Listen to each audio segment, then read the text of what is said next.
Allez, bon webinar. Merci Christophe. Eh bien, bonjour tout le monde. Je suis Léopold Denis, je suis cofondateur de Moodwork et administrateur du Lab RH. Et aujourd'hui, donc en partenariat avec MyRHline, j'ai décidé d'inviter deux personnes pour parler d'une thématique qui est on ne peut plus d'actualité, à savoir la transformation digitale, risque ou opportunité pour la QVT. Alors, si on a décidé de partir sur cette thématique, c'est parce qu'on a connu depuis un an une transformation digitale accélérée pour beaucoup d'organisations. Alors, cette transformation, elle a été vecteur de bien-être pour certains qui ont pu faire plus de télétravail, qui ont pu plus profiter de leur famille, etc. Et vecteur de mal-être pour certains, parce qu'on a pu parfois rompre un petit peu le lien social. Donc aujourd'hui, l'idée, c'était de faire un petit peu un partage d'expérience sur cette thématique en invitant deux personnes avec qui j'ai eu pas mal l'occasion de travailler ces dernières années, à savoir Muriel et Yves. Donc je vais les laisser se présenter. Donc Muriel, est-ce que tu veux dire un petit mot? Oui, bonjour à toutes. Moi, je suis ravie d'être là avec vous. Alors, qui je suis en quelques mots? Je suis dans le domaine de la banque depuis maintenant un certain nombre d'années, ou un nombre certain d'années, on va dire, avec plus de 25 ans d'expérience. J'ai eu environ 35% de mon expérience qui a été sur des domaines extrêmement opérationnels et le reste, 65%, sur des projets. Alors au début, on était sur des projets outils, produits, puis après on est allé vers des thématiques de process, d'organisation. Et en fait, il y a eu à chaque fois un élément qui était très important, c'est-à-dire que la réussite d'un projet, elle dépendait de la capacité des collaborateurs à intégrer ce changement et à le prendre. Et là, on fait le lien avec la qualité de vie au travail. Et c'est pour ça qu'en 2017, j'ai rencontré Léopold et qui nous a présenté sa solution Moodwork, j'avais dit « Ah, c'est intéressant, c'est une nouvelle approche, donc c'est super ». Donc je suis ravie de partager avec vous ces quelques expériences. Yves? Oui, bonjour à tous et à toutes. Merci de m'avoir convié à ce webinaire. Pour ma part, j'ai un passé assez varié, que ce soit dans la direction de business unit dans l'industrie pharmaceutique, puis ensuite une expérience RH que j'ai exercée dans l'industrie pharma. Puis ensuite, je le mentionne puisque ça fait un lien avec notre sujet chez Microsoft. Et actuellement, j'ai essentiellement deux activités. Je préside le Lab RH, lieu où j'ai l'occasion de côtoyer Léopold.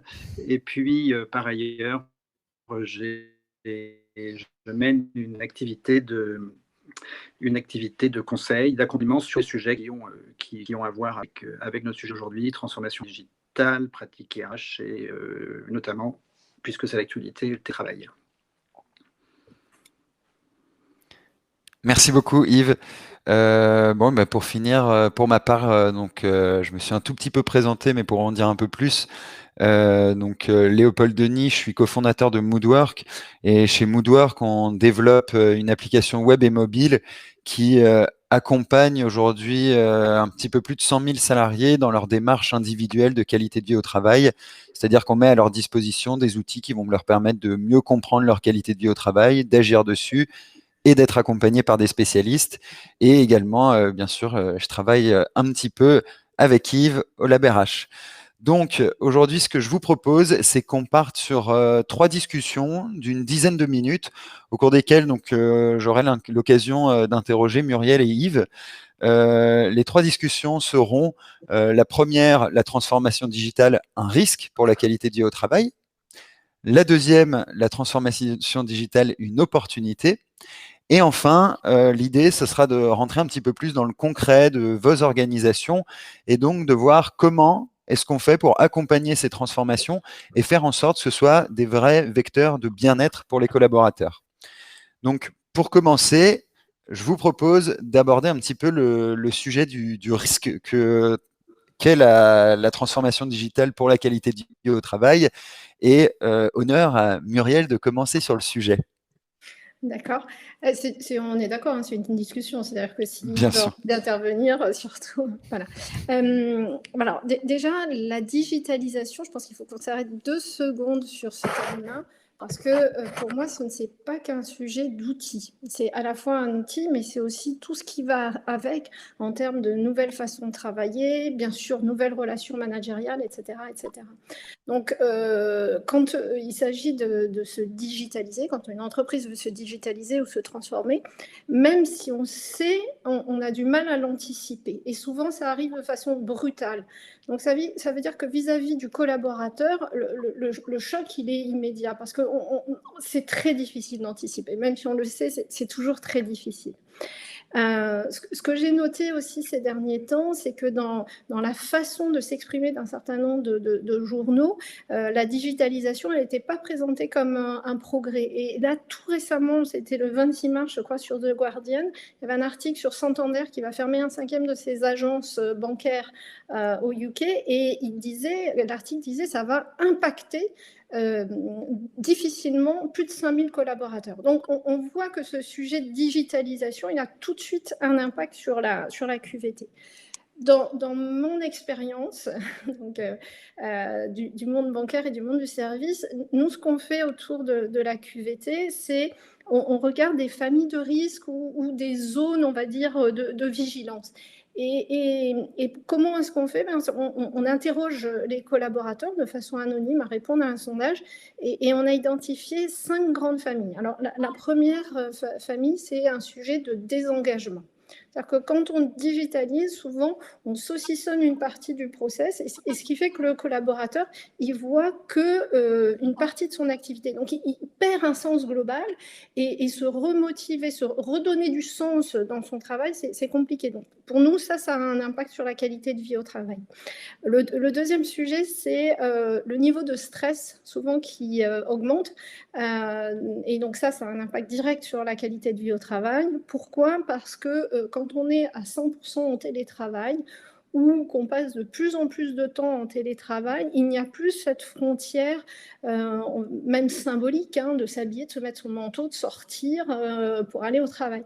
Et donc ça, du coup, on a des journées à rallonge, et ça, pour nous, ça a un impact sur la qualité de vie au travail. Idem, quand on n'est que à distance, il y a des sujets aussi où on perd ces échanges informels, et ce qui fait qu'on a une forme de charge de travail accrue, parce que souvent on est obligé de formaliser des sujets sur lesquels on n'avait pas l'habitude de formaliser. Donc même si on a l'impression de gagner du temps de trajet, finalement, peut-être la digitalisation, ça nous génère un peu plus de travail.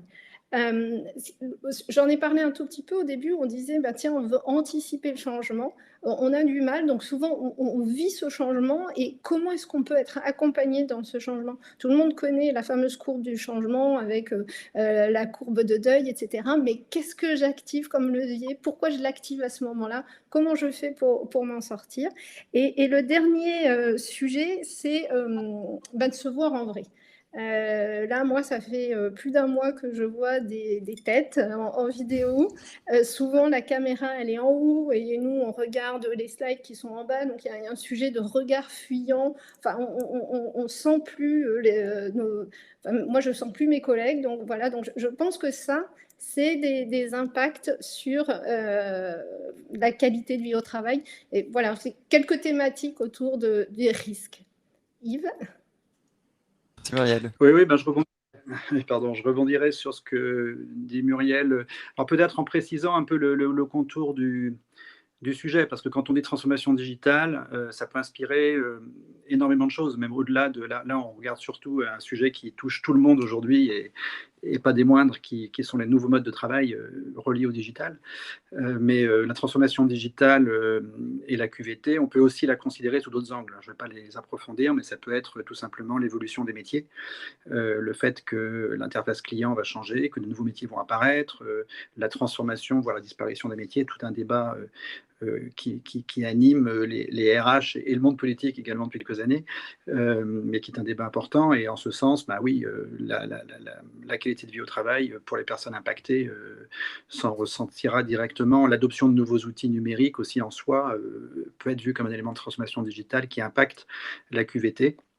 Derrière tout ça, finalement, il y a, comme vient de le dire Muriel, il y a l'idée du changement, des résistances ou des stress, ou en tout cas des traumatismes occasionnés par ces changements qui sont extrêmement rapides. Le digital a pour caractéristique dans tous les domaines du jeu, d'accélérer la course et le rythme du changement. Après, si on se focalise sur le sujet qui touche aujourd'hui, mais tout le monde, toutes les entreprises, à savoir ces nouveaux modes de travail imposés, ben oui, l'aspect risque est là, on le voit.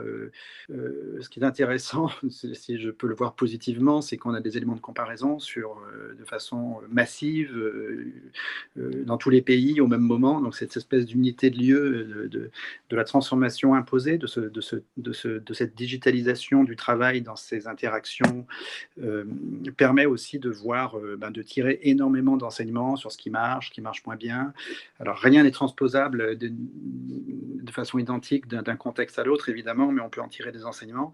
Le risque, moi je les vois, je les vois en synthèse sur un risque d'isolement, on le voit, c'est quelque chose surtout quand on le vit dans cette situation tellement particulière de travail. Alors on parlera pas pour en parler de télétravail, mais de travail à distance subi, dans lequel aucune marge, dans bien des cas, aucune marge de manœuvre, en tout cas depuis un an très peu, n'est donnée au présentiel. C'est sûr que les mauvais côtés apparaissent. Néanmoins, moi, ce que je retiens de positif par rapport au risque d'isolement, par rapport au risque de distanciation de la relation avec les autres, par rapport au risque réel de distanciation managériale, où là, on le verra tout à l'heure, il y a du travail à faire dans les entreprises.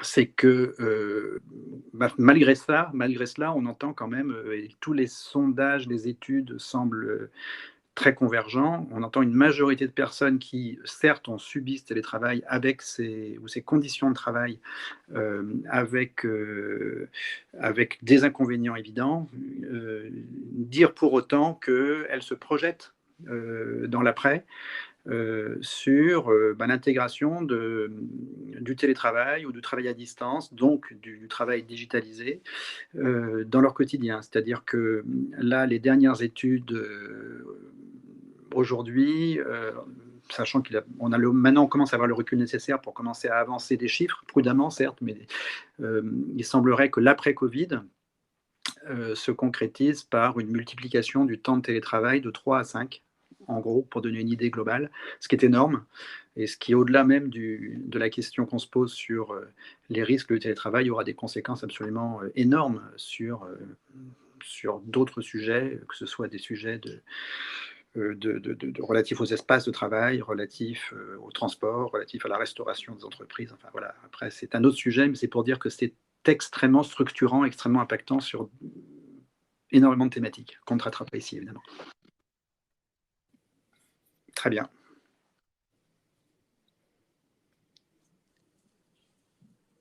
Léopold, on t'a perdu.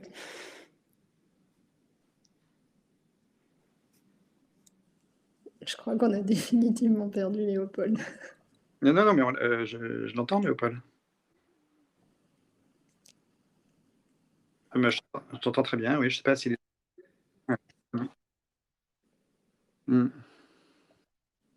Alors c'est moi qui ai un problème, c'est moi qui n'entends plus.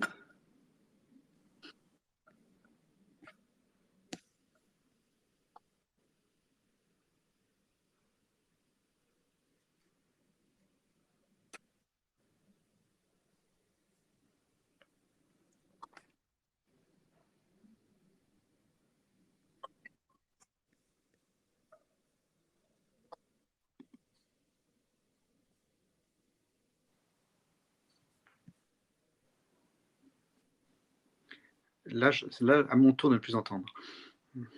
Souci technique avec Léopold, on va le reconnecter.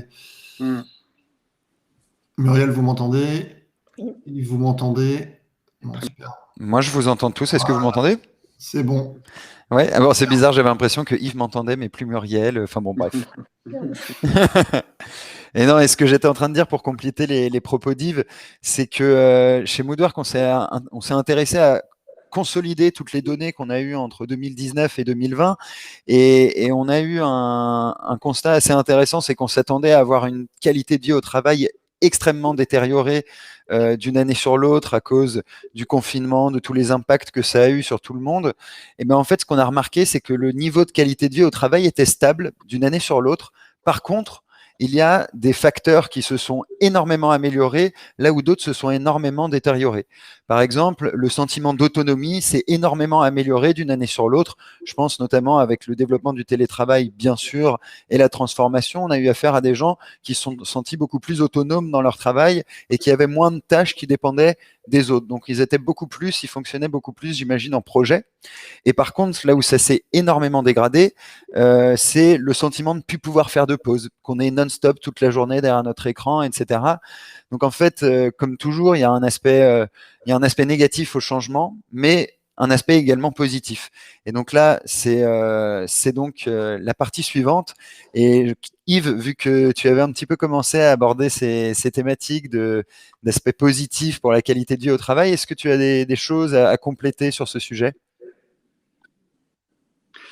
Oui, ben, disons que sur la partie plus positive, hein, je pense que les conditions brutales, disons, auxquelles ont été confrontées les entreprises, a permis néanmoins à beaucoup d'entreprises de franchir le pas du travail à distance. Alors, j'hésite à l'appeler télétravail parce qu'il n'y a pas toujours, au sens légal du terme, un accord derrière tout ça aujourd'hui. Mais ce que l'on voit très très clairement, c'est que finalement, les réticences qu'il y avait à aller vers ces nouveaux modes de travail, c'est-à-dire des modes de travail qui s'affranchissent de la présence physique, hein, ou en tout cas qui élargissent le périmètre ou le champ des possibilités de travail, ont été mises en œuvre. Et de fait, ça s'est assez bien passé, ça s'est passé assez rapidement. L'adoption des outils, bon, c'est pas fait immédiatement, mais moi, pour ma part, j'ai été positivement surpris. Je pensais qu'on aurait beaucoup plus de ratés dans les entreprises, même si chacun a bricolé avec des outils qui piochaient à droite à gauche. Il n'y avait pas toujours d'outils officiels, ne serait-ce que pour faire des conférences téléphoniques ou des vidéos ou oui, c'est ça, des vidéos, pardon, des vidéoconférences. Et néanmoins, ça a fonctionné. Donc, ça s'est fait de façon très désordonnée, mais on a réussi à franchir ce cap technique. Ce qu'on a vu assez rapidement, c'est que la question, finalement, les entreprises l'ont découvert par phase. C'est ce que j'ai trouvé, moi, très intéressant, en accompagnant notamment certaines entreprises de taille très, très diverses ces derniers mois dans la réflexion surtout sur l'après, d'ailleurs, sur la continuation du télétravail dans l'entreprise après la crise. C'est qu'on voit que les entreprises vivent maintenant et se rendent compte de ce que ça veut dire, pas simplement sur la question de la connexion technique digitale, qui en fait est un élément, une condition nécessaire, mais sur les éléments essentiels à prendre en considération. C'est qu'on voit qu'effectivement la question du management, la question des rites, des rituels à mettre en place pour que les équipes fonctionnent, la question de l'équipe de temps vie pro, vie perso, la question également des autorisations qu'on se donne ou non à sortir du cadre de temps en temps ou d'horaires stricts, contrairement à ce que le travail physique norme de façon générale. Tout ceci a été découvert au fil de l'eau et aujourd'hui on voit que ces entreprises en tout cas ont conscience de ces sujets-là. Je pense que l'opportunité réelle aujourd'hui de cette crise, parce que voyons les aspects positifs là où malheureusement on subit tous ces aspects très contraignants que je ne vais pas positiver à outrance, c'est que c'est vraiment une occasion rêvée en tout cas de repenser, de réfléchir à ce que on veut être finalement en tant qu'entreprise. Là je parle au nom de chaque entreprise, ce qu'on entend être le travail demain. Et dans ces différentes composantes, ce qui amènera, et je pense qu'on traitera le point après, à se donner, en tout cas être attentif à la façon de prendre en main le sujet, puisque, je terminerai là-dessus, la question de ces nouveaux modes de travail ne doit surtout pas se résumer à un accord télétravail. Un accord télétravail est absolument indispensable, ça, je ne dis pas le contraire, que ce soit d'un point de vue légal ou pour fixer des règles claires, explicites, mais en tout cas, ce n'est de mon point de vue, une toute petite partie du chemin.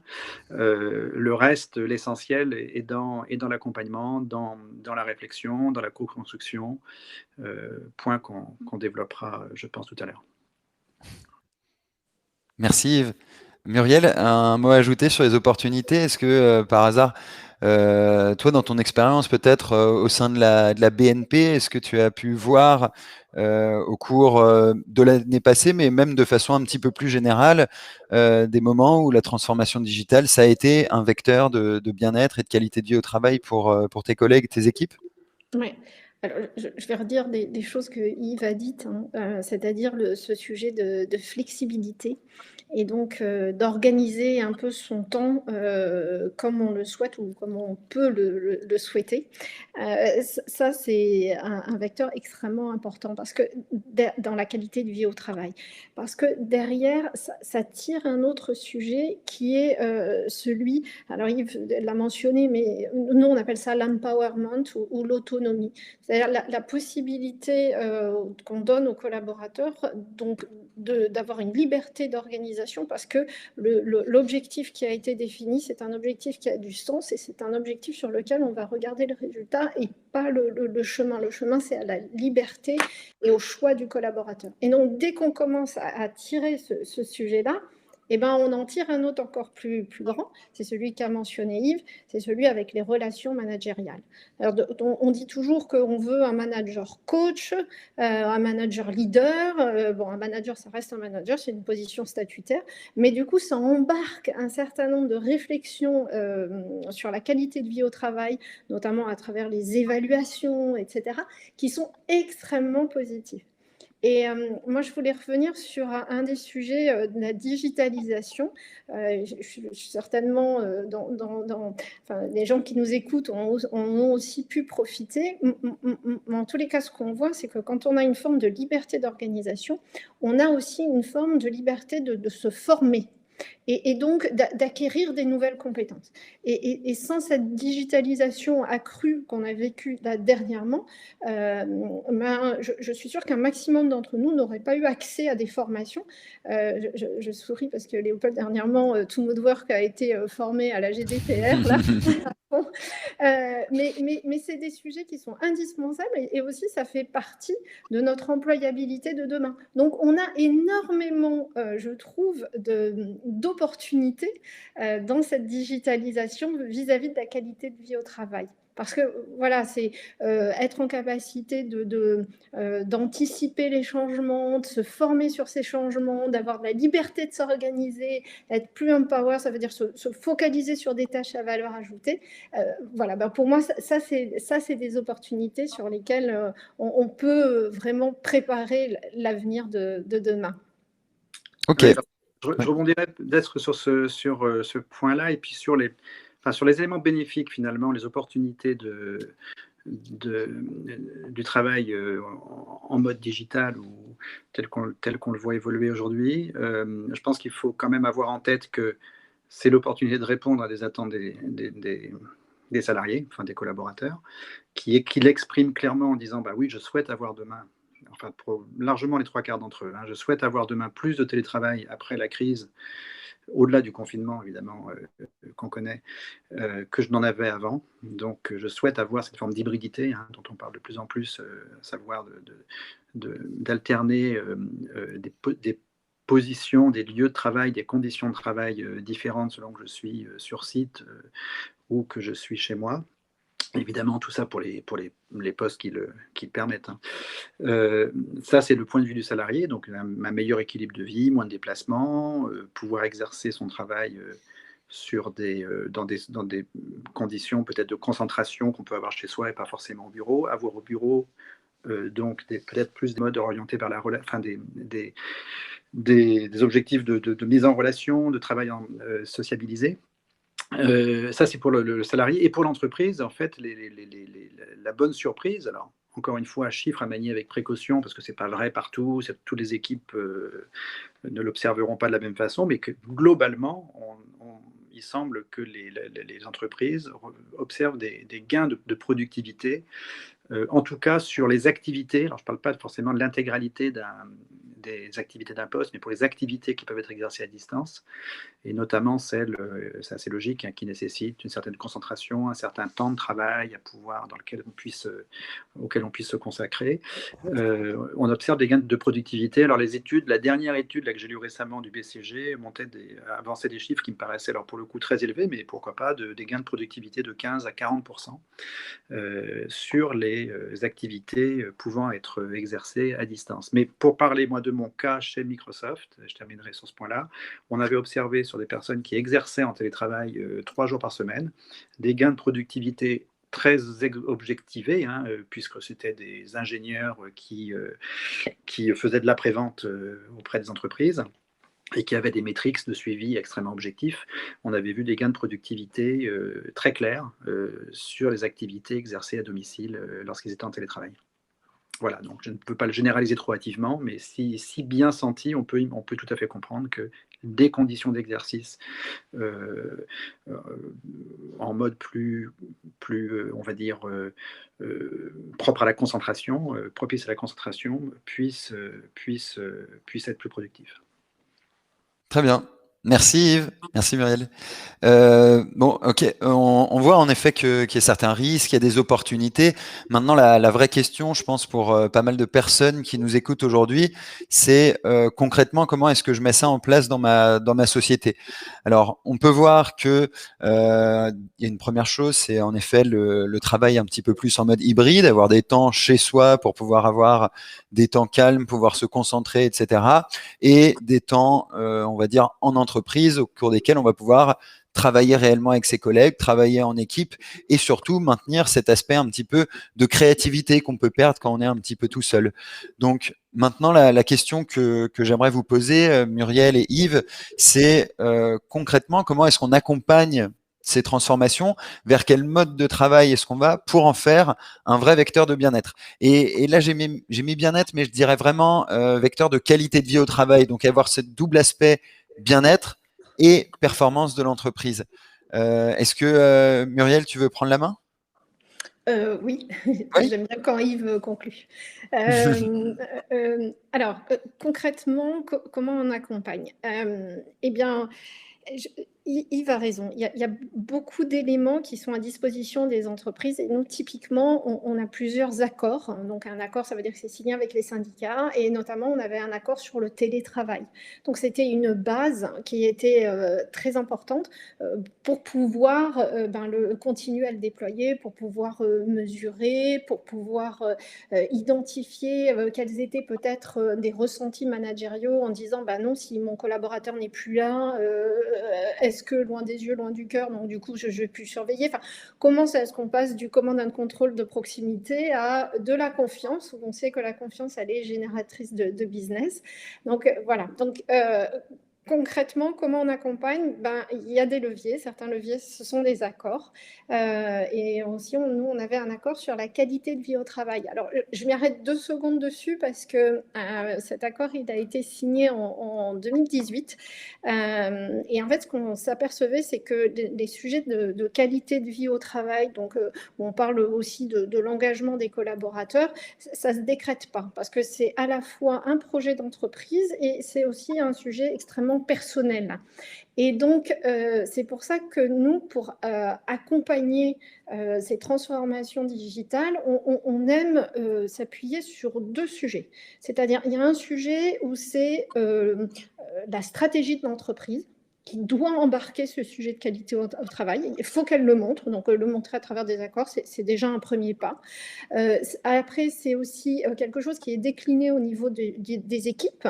Donc, ça veut dire que chaque manager doit incarner un élément de la qualité de vie au travail. Ça peut être, par exemple, expliquer la vision de l'entreprise. On connaît là les 3 étapes de Simon Sinek, le why, le what et le how. Le why, d'accord, je comprends la stratégie de l'entreprise, mais pour mon équipe, à moi, mon quotidien, ça veut dire quoi ? C'est quoi ma valeur ajoutée ? Donc ça, on a bien le manager qui doit embarquer son équipe. Mais le manager, il n'y peut rien quand le collaborateur, sa qualité de vie au travail, il y a d'autres impacts. Alors là, on ne peut plus parler des problèmes de transport, mais je ne sais pas, tout le monde se souvient un peu des bonnes grèves qu'on a eues à un certain moment, au mois de décembre, qui étaient extrêmement pénibles pour arriver à l'heure et bien faire son travail. Et là, nous, le fait d'avoir un outil qui est pour le collaborateur et que pour lui, typiquement, voilà, je cite Moodwork, mais c'est l'outil nous on avait choisi, ça permet en fait de jouer sur les deux aspects. Et finalement, quand on a eu le premier confinement, nous, on a eu des webinaires de Moodwork sur lesquels on a eu un succès monstre, parce que le premier, c'était comment est-ce qu'on s'organise pour télétravailler quand on n'a jamais télétravaillé. Comment est-ce qu'il faut mettre son écran? Bon, typiquement, pas comme là je l'ai mis, Christophe m'engueulerait, je suis trop près de la luminosité. Mais aussi, comment gérer le burn-out parental, comment finir sa journée sur des notes positives, etc. Donc, on voit bien qu'on a deux aspects sur lesquels on doit travailler. Et après, il y a d'autres thématiques qui peuvent paraître anecdotiques, mais qui sont extrêmement importantes. Nous, on a des collaborateurs qui sont des pros de la méditation en pleine conscience, mindfulness.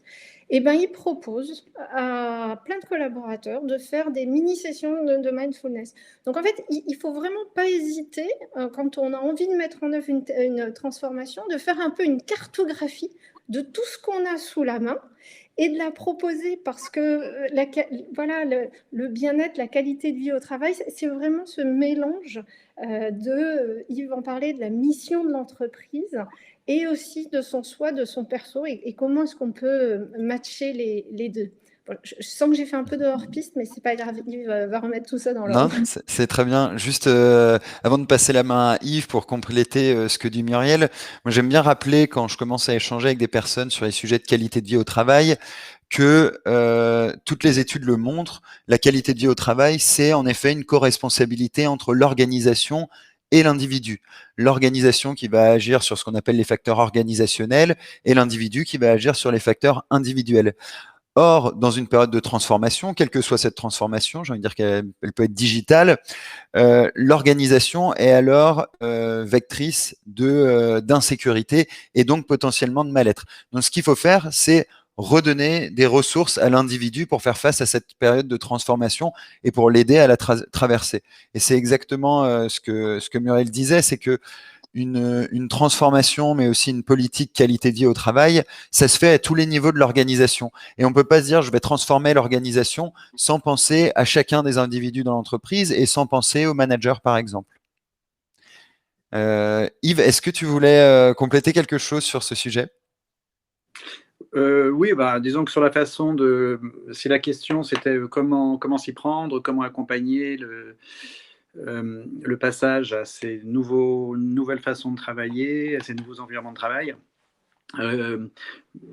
Moi, ce que je constate, c'est que la très grande majorité des entreprises ont des grosses marges des grosses marges d'amélioration, en tout cas sur le sujet, en tout cas l'opportunité de s'attaquer au sujet et de passer, en l'occurrence, d'un télétravail aujourd'hui subi et pleinement subi à des nouveaux modes, des nouveaux modes de travail choisis. Et donc, tout l'enjeu est là. Tout l'enjeu est dans cette capacité que les entreprises ont, si elles s'en donnent les moyens, de définir finalement intelligemment et avec le collectif, j'insiste sur ce point-là, ce que sera la façon de travailler demain. C'est-à-dire une projection sur des nouveaux usages, des nouvelles situations de travail, que la crise finalement aura permis à certains égards, pas totalement, en tout cas de défricher, d'expérimenter. On a très peu finalement d'entreprises aujourd'hui, il y en a, qui sont déjà dans le futur, qui ont déjà finalement adopté pour l'intégralité des collaborateurs ou des salariés qui pouvaient y prétendre, en tout cas par la nature de leur boulot, qui ont appliqué la possibilité de travailler indifféremment au siège social ou chez soi. C'était le cas de Microsoft quand j'y étais. Donc, je cite un exemple que j'ai connu qui était déjà d'une certaine façon dans le futur, par des choix d'entreprise, mais aussi par les outils évidemment qui étaient à sa disposition. Bon, néanmoins, la plupart des entreprises, elles sont dans quelle situation aujourd'hui? Elles sont pour certaines à ne jamais finalement, avant cette crise-là, avoir expérimenté autre chose que le travail en présentiel sur site, en tout cas pour les jobs qui s'y prêtent, ou qui se prêteraient à d'autres modes de travail. Et puis, dans une grande majorité, en fait, je constate qu'il y a certes des accords télétravail dans beaucoup d'entreprises, mais ils étaient un peu timorés. C'était souvent un jour par semaine, 2 jours max, et pour un nombre assez limité de métiers. Ce qu'on constate avec la crise, c'est que les entreprises ont totalement élargi le périmètre d'éligibilité, si je peux le dire comme ça, des postes. Et du coup, en élargissant le périmètre, on passe de quelque chose qui était marginal, quelques postes concernés de temps en temps, je vais le dire comme ça, à l'idée que si tout le monde est concerné, ça devient un sujet systémique qui a des impacts multiples. C'est-à-dire qu'il faut se projeter dans bien des entreprises, en tout cas des entreprises de bureaux, je dirais, dans des situations où tous les jours, demain, vous aurez des personnes qui seront en situation de télétravail, alors chez eux ou même dans un tiers-lieu, et des personnes qui seront en présence. Ce qui entraîne plein de questions, des questions tout bêtement sur, alors déjà, l'accord lui-même, faut-il le faire évoluer ou le créer de base zéro s'il n'existe pas, ça c'est le préalable, je le disais tout à l'heure, mais au-delà de ça, de penser à l'atterrissage, comment ça va atterrir dans les équipes. Et là, il faut impliquer tout le monde. C'est là que les salariés, là, des outils ou des approches permettant de prendre du feedback, de prendre les retours, les attentes, de réguler tout ça, de suivre avec la mise en œuvre de façon très, très concrète, très agile, enfin en tout cas très flexible, la mise en œuvre, sont extrêmement utiles. Voilà, donc je pense qu'il faut voir très très large, balayer des sujets qui nous emmènent très loin. Quand on tire sur le film, on l'a dit, le management vient avec, vient très vite. On a la question de ces rituels, les fameux rituels, c'est qu'est-ce qu'on va décider dans telle équipe pour maintenir du lien, bien que les personnes ne soient pas toujours sur site, par exemple. Quelle interaction je souhaite avoir avec mon manager et réciproquement. Et là, on est dans des logiques je pense que la logique de sur-mesure doit être présente. Ce n'est pas parce qu'on a un accord télétravail qui donne des règles générales qu'il ne faut pas penser à de la mise en œuvre très, très contextualisée, très spécifique à certains postes. Voilà, d'où l'importance absolument clé d'accorder du temps à s'entendre sur dans notre équipe ça va être comme ça, on se donne la possibilité de suivre comment ça se passe, on réajuste, etc. etc. Voilà. Merci beaucoup Yves. Écoutez, on a terminé un petit peu les discussions. Alors avant que vous posiez vos questions, je voulais vous proposer quelques contenus qui peuvent vous aider dans la réalisation de vos démarches qualité de vie au travail, mais aussi pour accompagner la transformation dans vos entreprises. Et en même temps, on va rester encore une dizaine de minutes avec Muriel et Yves, si jamais vous avez des questions à la suite de ces différents partages d'expériences. Alors.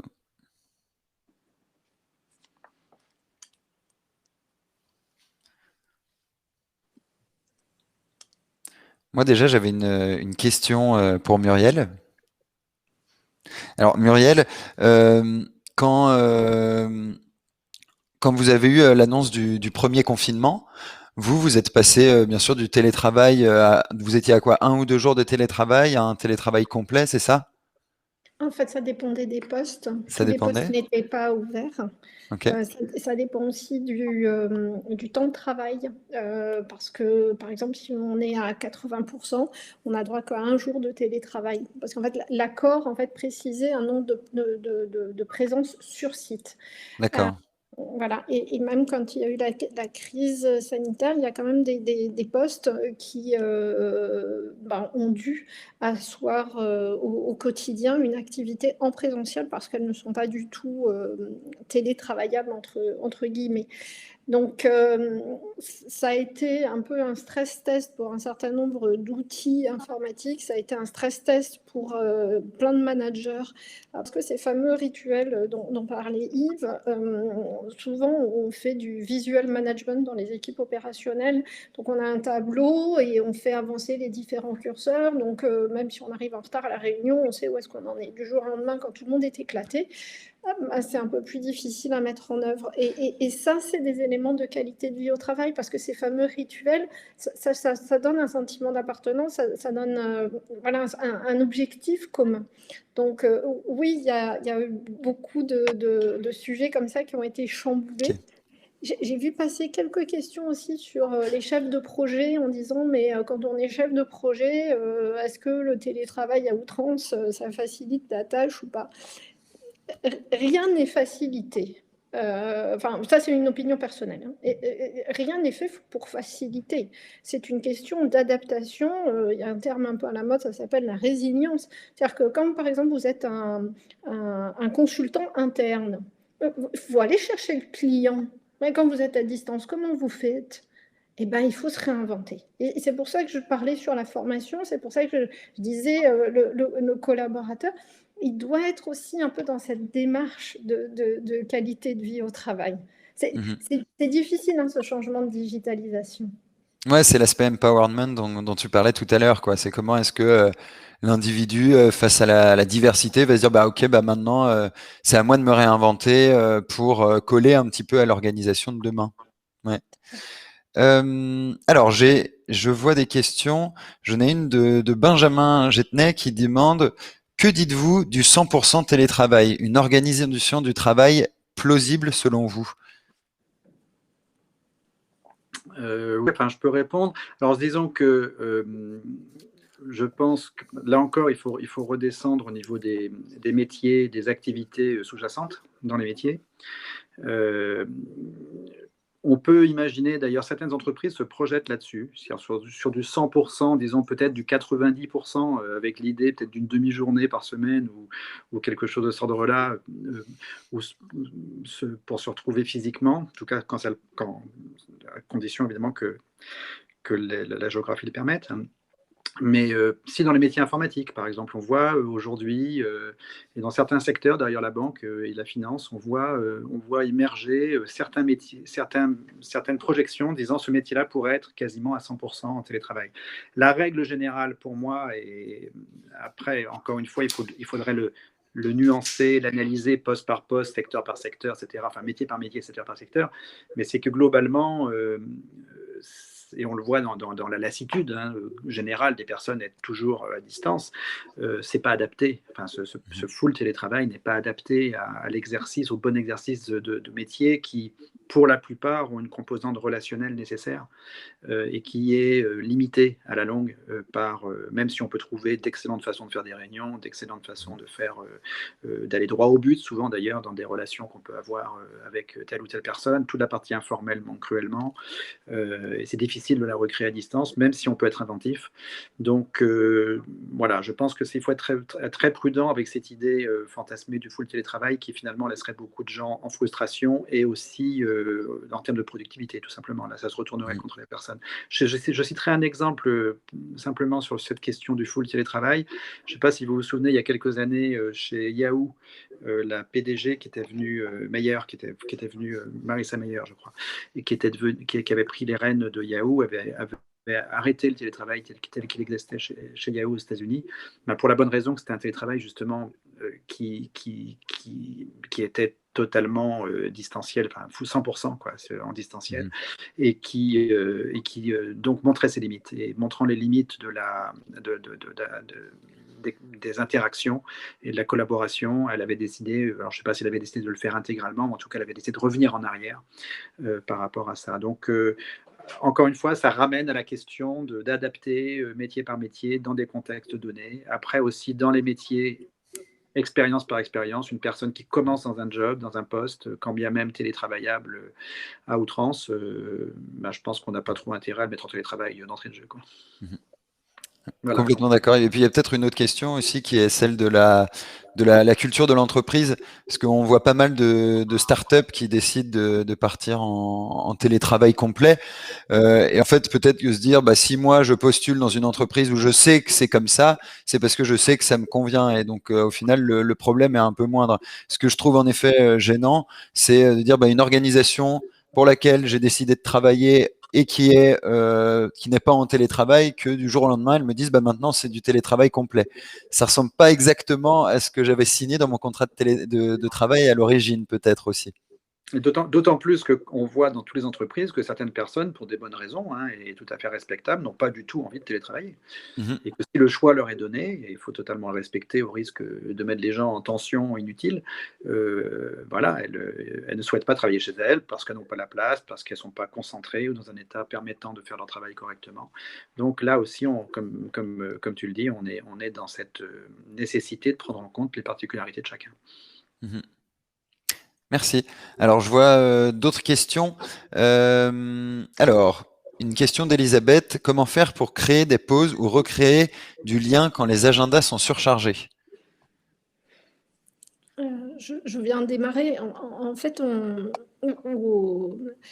au bureau, j'anime ce qu'on appelle une communauté de correspondants. Donc, cette communauté, elle a pour ambition, entre autres, d'améliorer la qualité de vie au travail.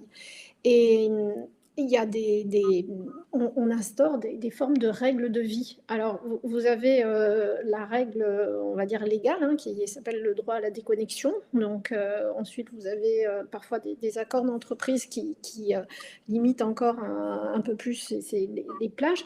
Mais il faut définir dans chaque équipe une forme de règle de vie. C'est-à-dire que de toutes les façons, si vous enchaînez les réunions sans pause, sans rien, à la fin, vous n'êtes plus du tout productif. Donc, et puis derrière, il faut travailler avec son écosystème. C'est-à-dire que si vous voulez une pause au moment où c'est presque, dans banque, on appelle ça le cut-off, hein, c'est-à-dire il faut clôturer la validation des prix de marché pour derrière envoyer les prix finaux pour calculer les gains ou les pertes. Ben, voilà, il faut travailler dans son écosystème et il faut essayer de définir des règles qui soient, on va dire, en adéquation avec tout le monde. Et c'est généralement faisable. C'est jamais à 180 degrés, quoi. C'est vraiment faisable. Et une des bonnes choses, ça c'est pour moi, c'est une des règles de la qualité de vie au travail, c'est arrêter de s'envoyer des mails, mais prendre son téléphone et s'appeler. Généralement, c'est réglé en 2 secondes. C'est vrai. Je suis désolée, mais ça aussi, hein, on a vu, il y avait des études qui disaient que dès qu'on passe un flex office, on a une augmentation du nombre de mails. Et alors, quand on passe en télétravail, c'est encore pire, mais c'est pas parce que je suis en télétravail qu'on n'a pas le droit de m'appeler. Appelez-moi, ça sera beaucoup plus facile. Voilà, pardon. Merci. Alors, il y a pas mal de questions qui ont découlé. Alors, il y en a une que je trouve assez intéressante, qui est pourquoi cette vision de la présence à la semaine et pas au mois ou à l'année? Alors, moi, je pense encore que c'est vraiment une question de culture d'entreprise, de fonctionnement, de typologie de métier, etc.